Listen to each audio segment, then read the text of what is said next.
Back in 2010, after I built my router table, I used some of the leftover pieces to make a makeshift assembly table for my table saw. It was good enough for the task, but Outfeed support was really the only thing that it did okay. It was too small to use as an assembly table because when I was building something on one end, the project was in the way of cutting the next pieces. It was not strong enough to use as an assembly table because it was just a thin piece of MDF with some thin plywood legs on one side, and it was essentially clamped to this rail on the table saw on the other side. After almost 9 years of making do with that, the humidity and its own weight got to it enough that it developed a large bow in the middle, and then it wasn't really even good for an outfeed table. It had a lip right here. When you would cut parts on the saw, it would catch that lip, and then you'd have a part stuck in a moving blade, and that's not good. So at that point, I knew I needed to start designing something different. I'm just in a small 1970s two-car garage, so space is at a premium. And I know there's a whole bunch of people who just rolled their eyes at me only having a two-car garage, but there we are. I don't have room for an outfeed table, assembly table, and the Rubo workbench that I'd really like to have someday, so I tried to design something that would check all of those boxes well enough for my needs. After watching virtually every workbench build video on YouTube, this is what I came up with. I wanted a heavy, stable base like a Rubo so it wouldn't move easily or bounce around if I'm trying to use a mallet to assemble something, chopping a mortise or slamming tools down because I miscut another dang part. I liked the flat torsion top like in Ron Paulk's design and on James King's Super Ultra Mega assembly table. I also liked the tool storage cubbies that design offers. I liked the MFT style grid of holes for clamping options like those Festool MFT ratchet clamps or regular bench dogs. I decided on a Veritas twin screw vise. I couldn't find a model of it, so I kind of had to make my own, so bear with me on that. And even added the sliding deadman from the Rubo style bench. On one side I added shelving for glue and shop towel storage. The other side will have a panel with shallow storage for whatever jumps out me as needing to go there. I don't have it built on this model, but there will be a panel here that will be removable for getting at the shop vac. Instead of the banks of drawers you usually see in assembly tables, I decided to use the space as storage for my shop vac and a small cyclone separator. The space will be vented to keep it cool and will provide at least some level of sound deadening for what I am convinced is the world's loudest wet vac. I'll pipe it to an external port that I can plug a hose into. I haven't decided where that's going to go yet, maybe back here or something, and operate it with a simple on-off switch mounted to the outside. That will give me the ability to simply plug in my random orbit sander to a dust port and not have to have hose just running all over the shop, and then I can flick a switch and go to town sanding on something. When I was originally planning this build out in my head, I was thinking about building the base of it out of something like ash or a hard maple, like a Rubo normally would be. But after I saw the the hand tool workbench that Hui made over on the Alabama Woodworker channel, he built the base of his bench out of southern yellow pine and then painted it with a matte black milk paint. And I really liked the way that came out. I liked the way that it looked. And having the paint on there gave me the ability to design it with a cheaper lumber. So I can just use big box stuff and mill it up. The top is going to be a laminate. I'm probably going to use 3/4 inch MDF. I may use cabinet grade plywood. I don't want to use regular plywood because once I drill all these holes in it, I don't want to see any voids in the edge, and an MDF top will let me do that with smooth cuts. I'm going to use a Formica laminated onto the top. The router table that I built was the New Yankee Workshop router table designed by Norm Abram. and the top on it was MDF laminated with a plain white Formica.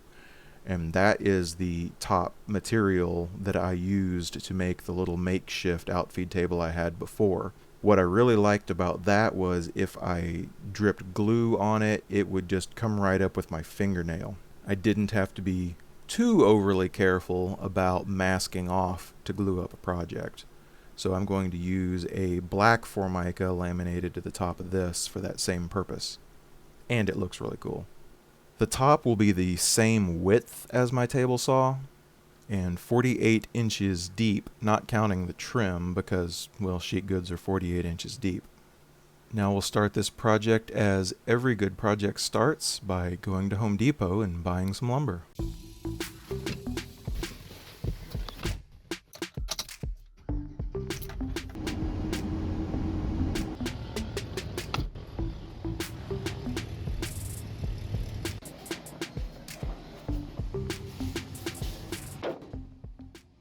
I don't know which one of you is in charge of making it rain as soon as I put lumber on a trailer, but you're fired.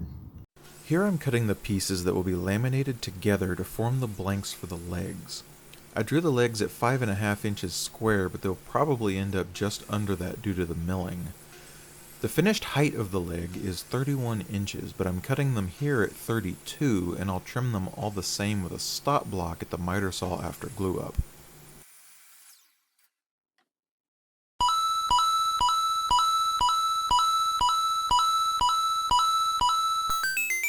Alright, so I let the cut pieces sit out here overnight to get out any twisting and relieve any stresses that it has after cutting. You can see these pieces do not sit flat. So the next step is going to be to take them to the jointer and then run them through the planer so that I have flat parallel sides to glue up the leg blanks. And I feel like I need to make a confession. Come here, a little closer, a little more. Okay. My in-the-head math stunk. I only ended up with enough blanks to cut 3 legs, or to make 3 legs. For some reason, in my head, when I was doing this math, I had planned on 3 pieces per leg to make a 5.5 inch square. I don't know where in my head I added the extra inch to that, but that's only 4.5 inches. I need a full 4 pieces to cut a 5.5 inch square out of that, and there's not even going to be a whole lot of that left over. Thankfully, I still have quite a bit more lumber out on the trailer, and what is a project without at least one more trip to Home Depot?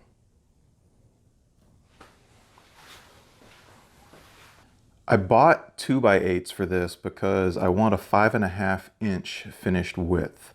If I started with a 2x6, which is already at 5.5 inches, by the time that I cut the edges to make them straight and get these rounded corners off of here, I wouldn't have enough left. The problem with this is I only have a 6-inch jointer. I think it'll do like 6 1/8 inches, but this is not going to fit on there. This jointer doesn't have the little removable section that allows you to joint part of the board and then run it through on a planer. Or a planer sled to finish that up. So what I'm going to have to do is rip this to just under 6 inches so that I can get a full pass on this jointer. And I'll go ahead and address the elephant in the room since I know this is going to come up in some comments somewhere. Yes, this jointer does not have a blade guard on it. It never has since I've owned it. It was a free jointer. It is the only jointer I have. I had thought about making some kind of a little pork chop style wing to go on here in the future. I just haven't. So yes, I am aware of how dangerous it is to not have a cutter cover on there. I do not recommend that anybody else do this. I am hyper aware of it not being there. So to get this board down to the width that it needs to be to go on here, I need to go rip it down at the table saw. And if I had thought about that yesterday, I would have stacked all of those boards on the other side of the fence. Because now I have to move them all.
So off camera, I went ahead and cut the other 4 pieces that I needed for the other leg. Ran them all over the jointer and then ran them all through the planer, not looking for an exact thickness, just looking to get both sides smooth and parallel so that they all sit flat with each other so that they can be glued up into leg blanks. I think that is as far as I'm going to take it in this video. Next time, I'll get these glued up and start working on some of the stretcher pieces. Planning on doing mortise and tenon joinery, which should be entertaining because I've never actually done mortise and tenon joinery before. If this looks like something that you would like to watch, please consider giving it a like and subscribe to the channel to see more, and we will catch you next time.